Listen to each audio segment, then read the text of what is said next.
Good morning. It is March 27th. Welcome to another episode of Like It or Leave It. Normally I always say I got a lot to talk about today, but today we really got a lot to talk about. We got Rockets Thunders, we got Kentucky versus North Carolina. We've got Lonzo Ball, the best spot for him to go to. We've got a personal favorite of mine, which is my all-era NBA team, and I'm going to say something pretty negative, or not negative, but a big disagreement I have with a Hall of Fame basketball player, or at least his opinion on another soon to be Hall of Fame basketball player.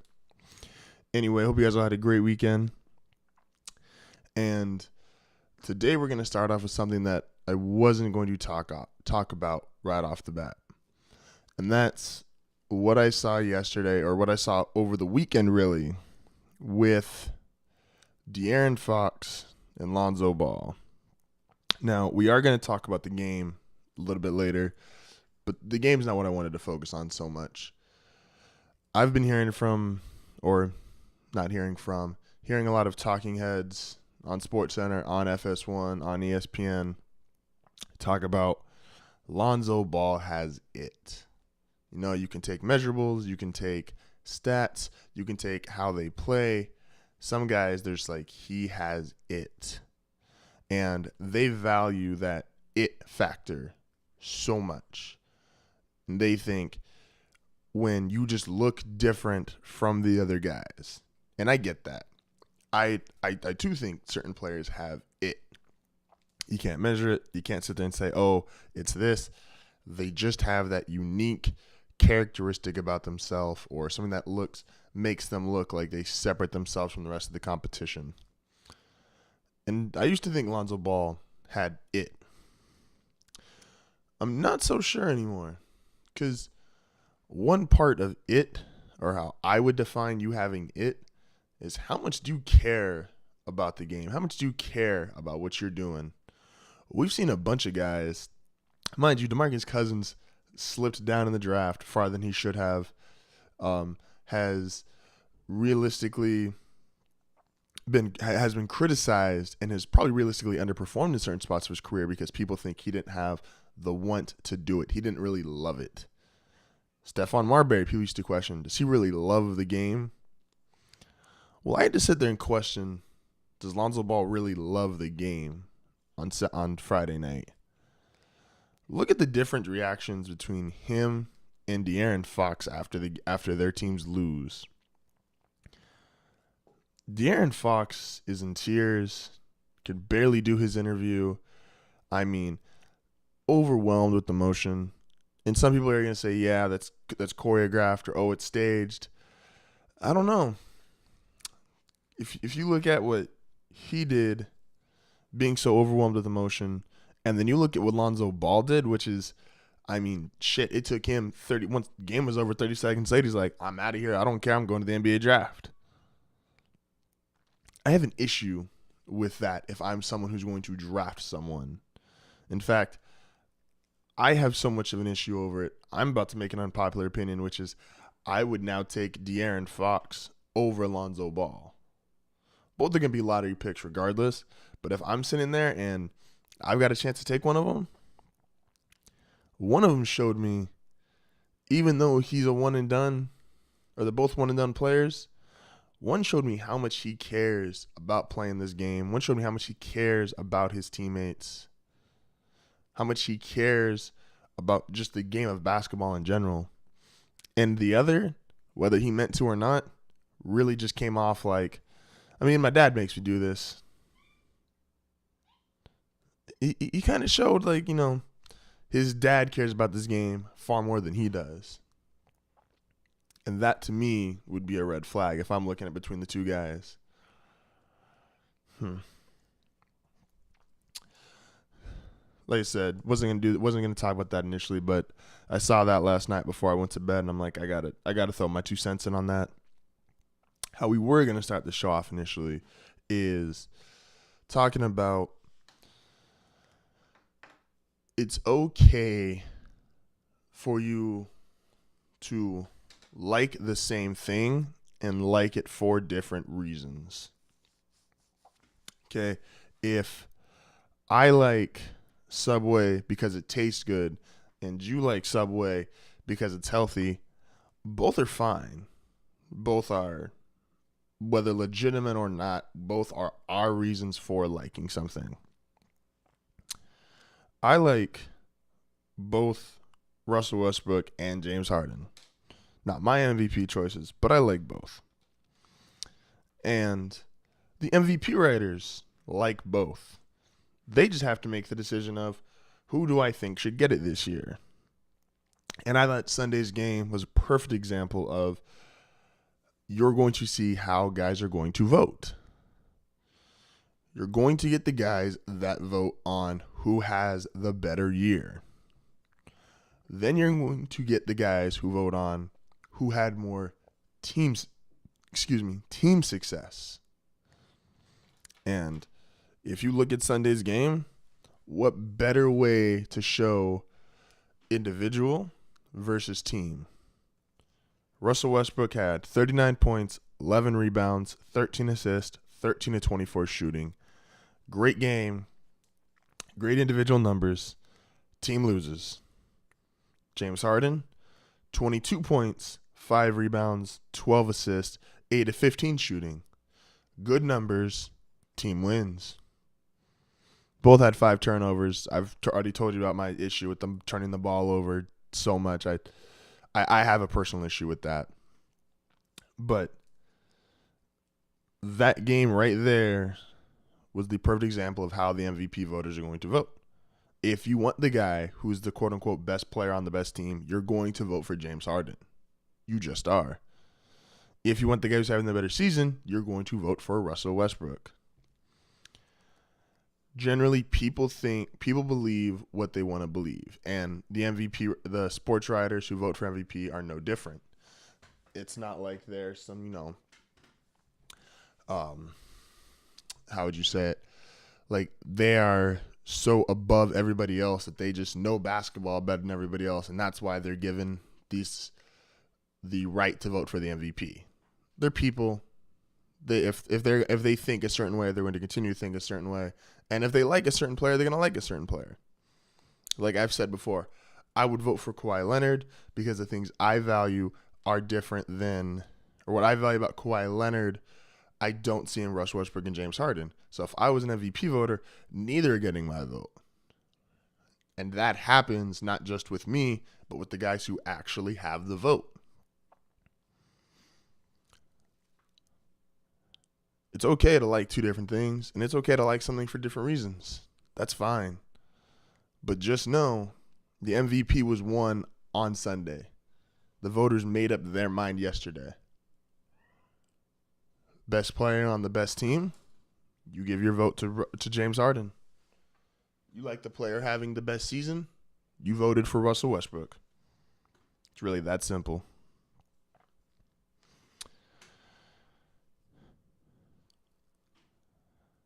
Now, I talked about De'Aaron Fox and Lonzo Ball. Now I'm going to talk about the actual game on Sunday, and a little bit about the game on Sunday and the game on Friday. So, game on Friday night, Kentucky versus, it wasn't even Kentucky versus UCLA. It was Kentucky versus Lonzo Ball. How hype games work into sports, and it's almost unfortunate, but it is starting to become much more true. We don't ever get like a true champion in sports. We don't get this. It's very rare you see this, this team was flat out better than everybody else. They beat everyone else, and they showed why they were the best team in their sport that year. A lot of times, what's unfortunate is it's just becoming the matchups. It's becoming who do you play, when do you play, where do you play. Kentucky, well, I will say, is a better team than UCLA. UCLA just had UCLA had the best player on the court. Kentucky had the best 2 through 6. When you saw them versus UNC, you thought, wow, Kentucky might have 5 of the 7 or 5 of the 8 best guys on the court right now. And for the most part, probably just had the better overall team. Now, this was a great game. So I'm not trying to sit there and make excuses for Kentucky. This was a great game. Them and UNC went back and forth all night. But don't sit there and tell me that when you've got a guy like a De'Aaron Fox who's hearing all of this stuff about Lonzo Ball going into Friday's game, he's hearing that's the guy who's going to be number 1 in the draft. That's the guy who's the best player in college basketball. That's the guy who's the best point guard. That stuff, especially when you're 18 years old, 19 years old, that stuff gets in your head, and you want to sit there and show people, what's so special about this guy? I can get him. I'm better than this guy. And he took that as a personal challenge. That's where you come up with 39 points, 4 assists, 4 steals, and play probably the game of your life on Friday night. It's really hard to repeat that kind of performance. So I always see teams where if you get this team who's coming into your house during the NFL season, there's a team that's 9-1, 8-2, everyone's talking about, and you're the subpar 3-7, 4-6 team. You might be 3-7 or 4-6, but you're giving it your all that next game, and you're gonna sit there and probably play the game of the year. The week after that, you start to play you play a team that's 500 or sub 500. You go back to looking like the 3-7, 4-6 team you were. Guys get up. We always have this issue. I think the Steelers are a great example of when they get up to play their competition. When their competition's really good, they come out and they play like they're a top 10 team. They come out and play like they're a top 5 team. When the competition's not that great, they come and play like a bottom tier team. And that's fine. It's just part of what we do as people. When there's something big and exciting you get up for, you're more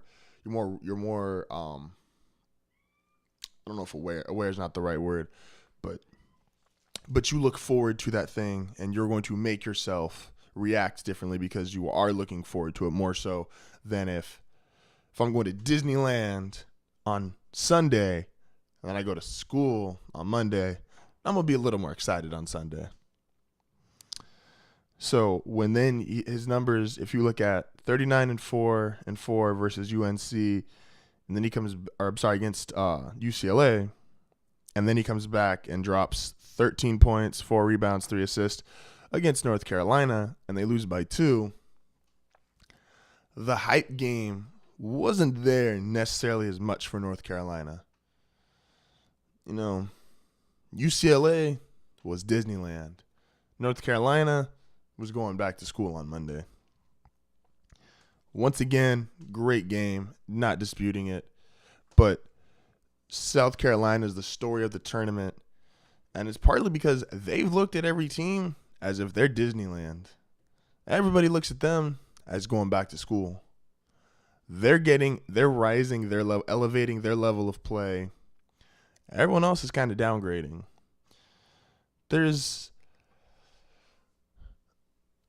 Like I said, it's unfortunate, but there truly is no legit champion in sports. And especially look at the NCAA tournament, and it's a perfect example. It's right time, right place, who's peaking, who's looking forward to the game, who's downplaying. Or, maybe I'm just kind of salty because my bracket's all fucked up.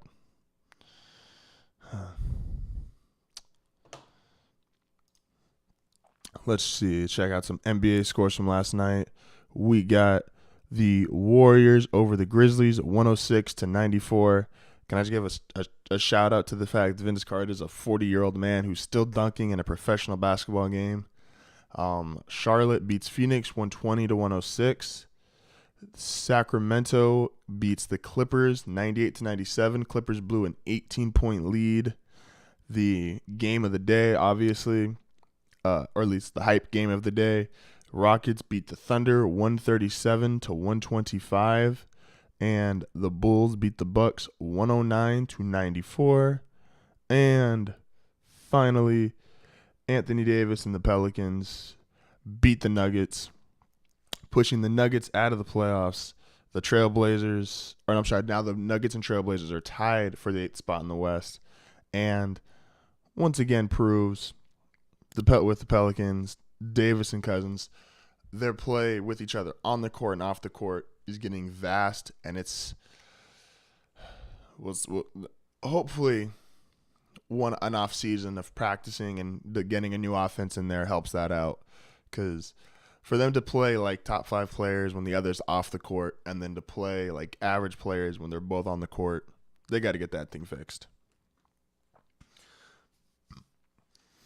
All right, because I know you guys just love to hear me talk about Lonzo Ball. He's become one of the more fascinating players and fascinating headlines in sports today. So this is positive though. I don't ever want to say, when I say something that is negative, I don't want it to come off as like, oh, I dislike that player, or oh, I hate that team. I'm just simply stating my opinion. I don't know any of these guys personally. I don't have any detest towards any of these players, the people that I'm talking about. They're all great. I'm sure they're great guys. Maybe they're not. I don't care. But I'm not trying to go at anyone's character per se. So, this Lakers story involving Lonzo Ball, about how obviously the Lakers are tanking. We all get that.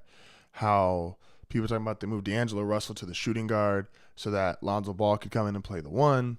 Oh, and they have this percentage to get a top 3 pick, and they've got this percentage to get the number 1 overall pick, and all this stuff. You know, the Lakers are still bad. Like, I was looking at it. If Lonzo Ball went to the Lakers, Lonzo Ball, D'Angelo Russell, Brandon Ingram, Julius Randle, and I'm going to probably mispronounce his name, but Zubac or Zubac, the guy, I can't, if I'm saying his name wrong, I apologize. That team's still losing 50 games next year. Like, there's this theory that just like, oh, once they get Lonzo Ball, it'll instantly be like Magic Johnson, and the Lakers will be great again. It'll be showtime, and everything's going to be great. Yeah. No, they will still be bad. They will be better. They will be more talented, is a better way to put it. They will still be bad. Brandon Ingram will still be 20 years old and 160 pounds soaking wet. Julius Randle is still trying to show that he can be Draymond Green Jr. D'Angelo Russell doesn't know what he wants to be. He just knows he wants to shoot 3-pointers. And they play no defense. I mean, Lonzo Ball would go in there and immediately be their best defender, which shouldn't happen if there's a rookie walks into your locker room and is immediately the best defender. The team that would make a case for being great with Lonzo Ball, and I always say, slow down, don't make a champion before it happens, don't make a team great before they're great, and I believe that 100%. This is simply what I think would be the best step for a team and the best fit for Lonzo Ball, and a realistic fit depending on how the lottery goes. The Minnesota Timberwolves are 1 or 2 players away from being a playoff contender. And here's why. I'm going to read this 1 through 5 for me here real quick. You've got Lonzo Ball at point guard, Zach LaVine at the 2, Andrew Wiggins at the 3, Karl Anthony Towns at the 4, and I'm going to also say this name wrong, so stay with me. Gorgie, however you say his name, at the 5. The things that make Lonzo Ball great in college basketball is he doesn't have to do one thing to dominate the game. I compared him to Evan Turner last week. He also has a very, simply on a college level, he had that Anthony Davis kind of impact where he doesn't have to score 20, 30 points for you to think, wow, he dominated the game. There were games where Anthony Davis just pulled down 14, 15 rebounds, blocked 3 or 4 shots, altered a bunch more. I mean, look at the national championship game, Davidson. It was like 11 points, 16, 17 rebounds, and 4 or 5 blocks. Like, he can dominate the game in other ways than just scoring the basketball. With him on the Timberwolves, you have Zach LaVine, Andrew Wiggins, and Karl Anthony Towns, who can all get you 20 points a night. And Lonzo Ball has no issue setting them up so that they get their 20 points a night. And in the way that they do it is you've got 3 levels of offense. Zach LaVine can shoot threes, Andrew Wiggins mid-range, Karl Anthony Towns in the post, and he can also pop out to the 3, even though he's not as good a 3-point shooter as Zach LaVine or Lonzo Ball would probably be. And then you've got Deng Georgie, who is a perimeter defender, shot blocker, because Karl Anthony Towns, I feel, is kind of subject at times when it comes to being a defender. His stats say otherwise, but if you watch him play, really, I don't think too many people are scared to go to the rim on Karl Anthony Towns. With the Timberwolves is because you got 3 20-point scorers, you got 2 guys who are already going to pull down 10-plus rebounds. You've got 2 guys who are really good defenders. Lonzo Ball doesn't have to go in there in that locker room and be the best anything. He does not have to be the best offensive player. He does not have to be the best rebounder. He does not have to be the best defender.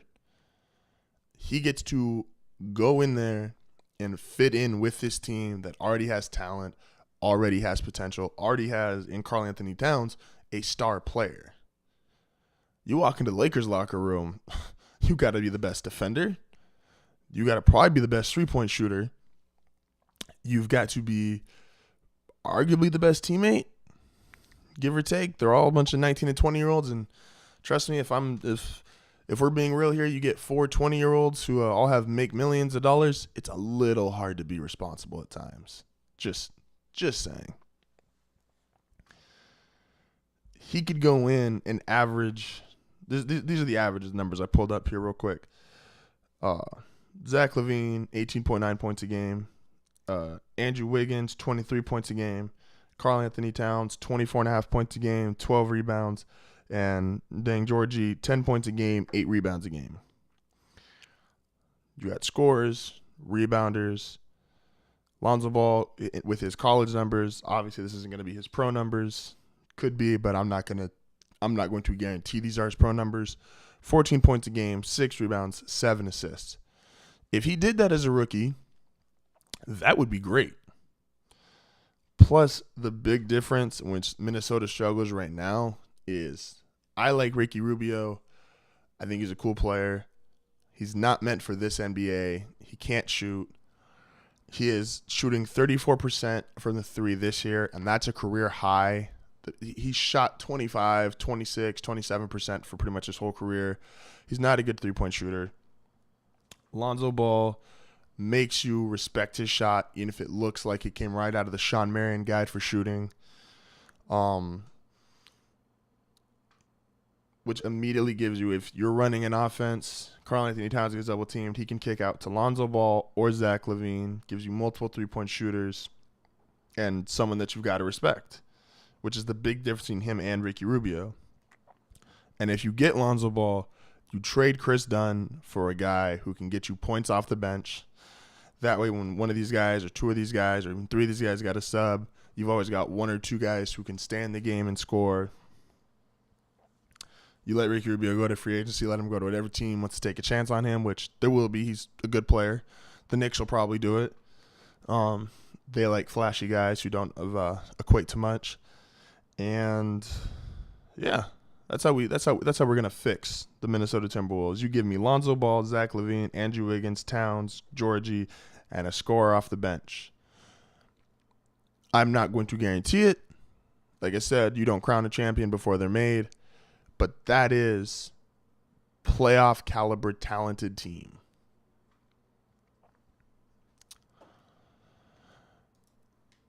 Let's see. Who's interested in some spring training scores? I know all you guys that follow spring training so closely. We got Boston over Minnesota 7-2. Houston over Washington 5-1. St. Louis 3-0 over Miami. Philly 6-3 over Pittsburgh. New York 7-4 over Tampa. Toronto 4-3 over Detroit.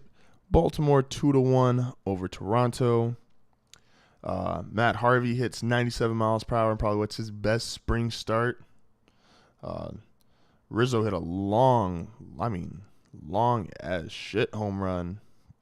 It wasn't Cincinnati, so it's kind of however you want to judge hitting a home run in that ballpark. And Steven Strasburg will be the Nationals opening day starter. It has been Max Scherzer the past 2 years. This year will be Steven Strasburg. The Lakers this year, the Lakers on Thursday night, I believe it was Thursday, might have actually been Friday, and I'm looking at it. Shaq got his statue outside of Staples Center. It's the only thing in this world that's as big as Shaq, which is a statue of Shaq. I don't know which one weighs more. And they went over. They brought out all the Laker greats, and they were all talking about Shaq and how dominant he was, and what kind of player he was, and what kind of teammate. It's always great when you see him and Kobe talk about, oh, he really was a great teammate, and everything's cool now. We're not going to talk about the parts where I took shots at his wife, and he told me to eat his ass. We're just gonna skip all that and act like like we're good friends now. Cool. All right. Time heals all wounds. And I was going to do a player appreciation about Shaq because, personally, I love Shaq. I think he's great. I get that there's always this bias towards centers and how do you judge them, and that's fine. I get that. But I love Shaq. And it still got me thinking about what makes Shaq great is he's one of a handful of guys who could play in any era. He could play in the beginning of the NBA. He could play during the 80s and 90s. He could play now. He really could.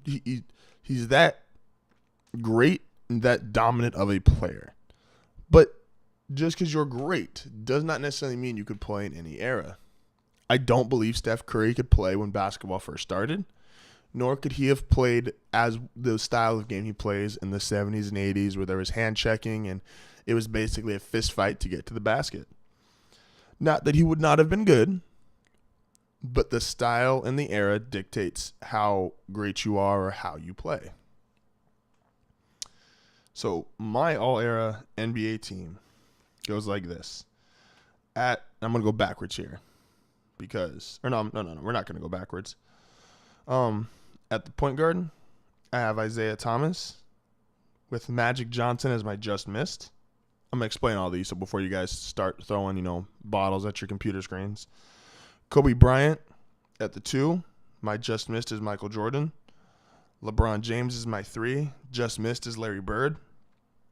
Kevin Garnett is my 4. Karl Malone is my just missed. And Shaq as my 5 with Kareem being just missed. Now, let me say this. Shaq is the only one Shaq and LeBron are my only two that I'm like, without a doubt, clear cut, could play in any era, any time, any league. Part of this list is how big Shaq was. You could put him with Russell and Wilt, and he's just bigger than him. Like, part of Russell and Wilt's success was the fact of they were two of what, like 5-7 footers in the league? Like, Wilt Chamberlain went up against guys who were like 6'5", 6'6", trying to stop him. Shaq would put one elbow into Wilt Chamberlain, and Wilt Chamberlain might croak. He's just too big. Like, if he played back then, he'd average 50. He would be the one averaging 50 and 25. If he played now, he'd be averaging probably close to 35 a game. There's just no one you can't stop a force that's 7'1", 320-something pounds, and has post moves. I'm sorry, you can't. Same way as LeBron's when he's 6'8", 270, at like the height of his athleticism, like he can jump like that and he can shoot. I'm sorry, You're not stopping that.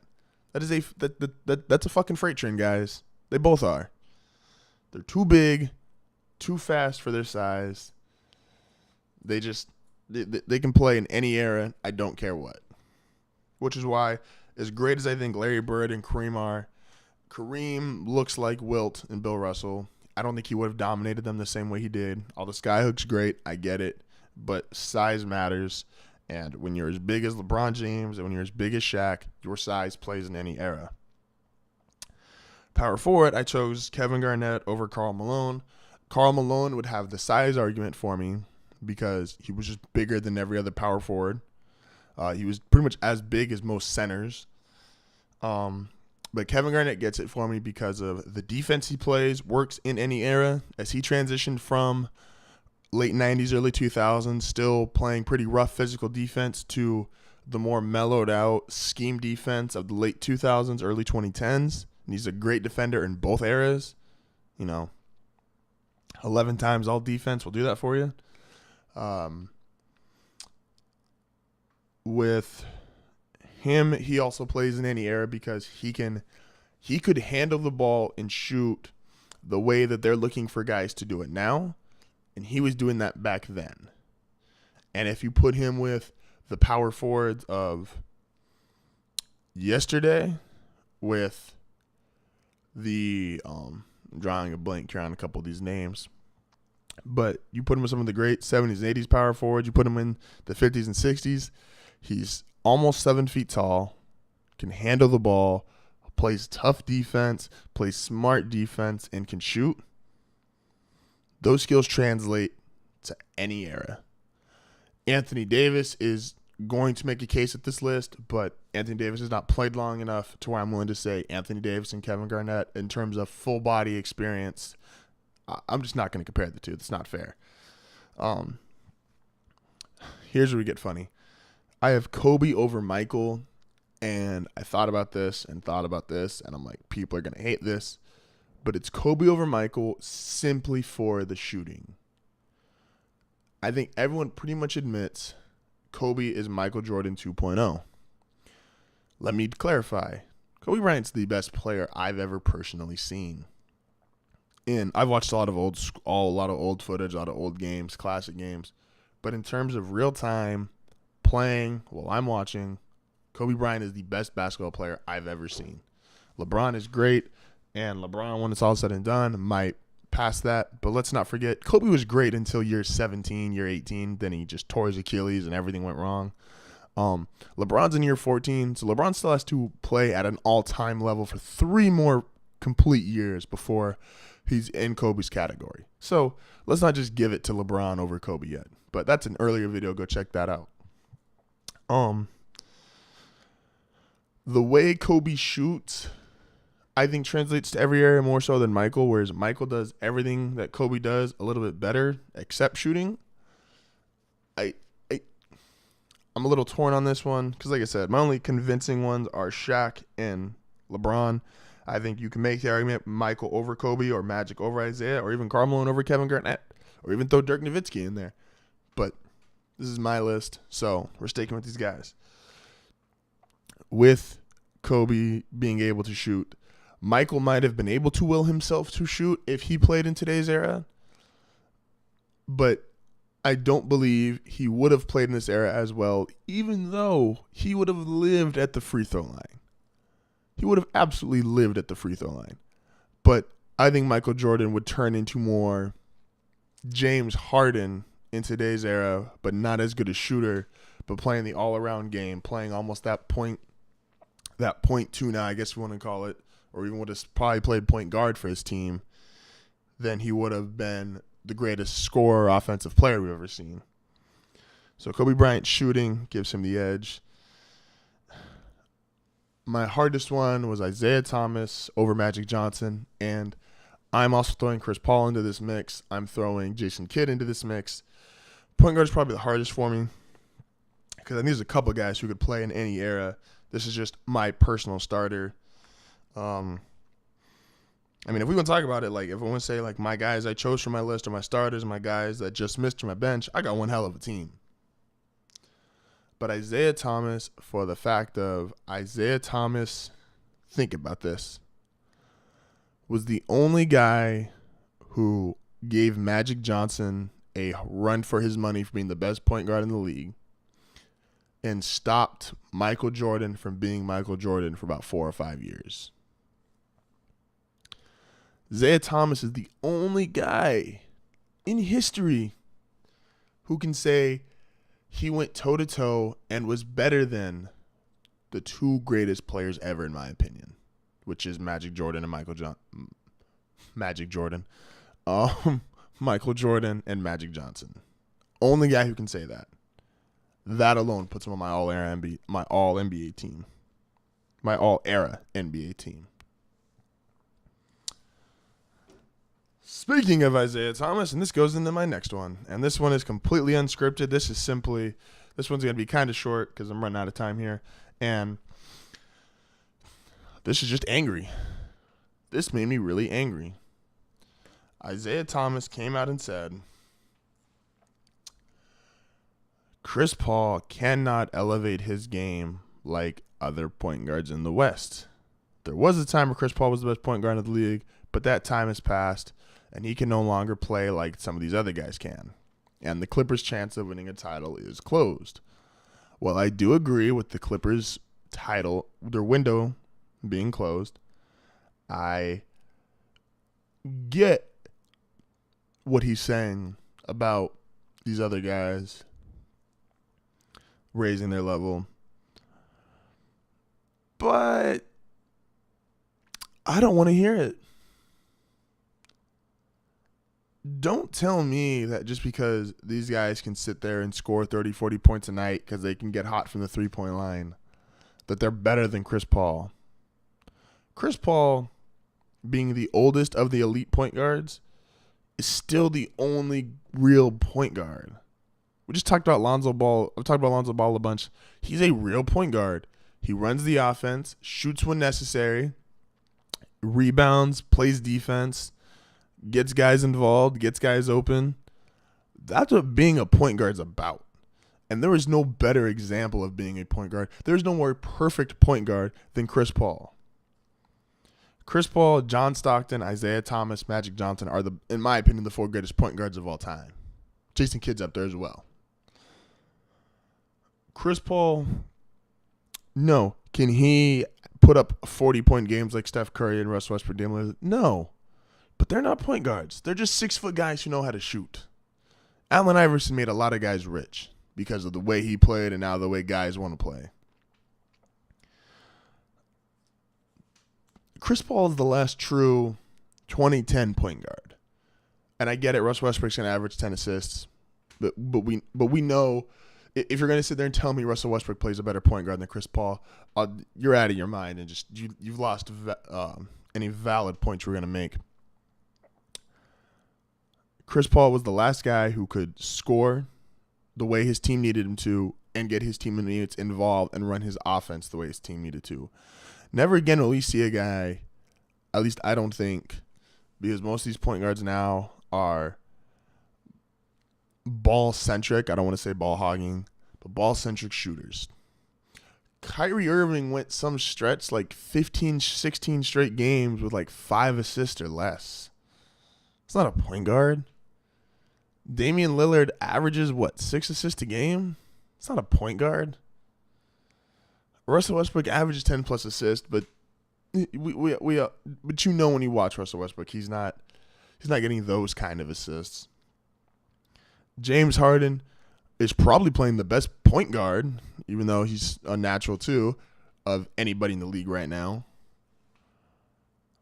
Chris Paul, I could go on about his, what makes him so great. Isaiah Thomas, do you not realize Chris Paul is you? Do you not realize you were the same player? You just got to play on a better team? When you bring up a true point guard, a legitimate point guard, you need other guys to step up. And Chris Paul doesn't have that at the moment. Chris Paul has played with the least amount of talent of any guy in the league since he's walked into it. Sorry, I like David West. David West is going to go down as a cool player, for a good player for New Orleans, and then a ring chaser. I like Tyson Chandler, but Tyson Chandler catches lobs, plays defense, doesn't really make your team. He makes your team better. He, however, does not carry a team. And then you couldn't name 3 other teammates that he played with in New Orleans. I could, but that's a different story. You take the Clippers. I'm sorry. Blake Griffin's improved his game very minimal to me from when he came in the league. DeAndre Jordan hasn't done a damn thing. DeAndre Jordan dunks the ball, blocks shots, can't shoot, will never shoot. He's just a bad player. He's just tall and he's athletic. So, and Chris Paul's made so much money for so many guys. He's played so well. 2 different teams, 2 different styles. He's going to go down as a top 5 all-time point guard. I don't want to hear this about he can't elevate his game like the other guys. Because the way he elevates his other teammates, these other guys would never do. You put Damian Lillard in LA, they're a 30-win team because Dame Lillard just shoots the ball a lot. Oh, isn't that a surprise?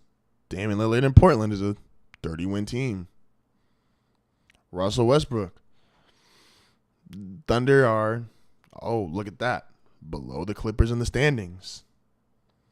Steph Curry, his team is doing better, obviously, but he's got far more talent than Chris Paul has ever had at any point in his career. Don't talk to me about Chris Paul can't elevate his game. Because the pure fact DeAndre Jordan and Blake Griffin are considered all-stars shows exactly how great Chris Paul is, was, still is, and will continue to be. Because his game ages.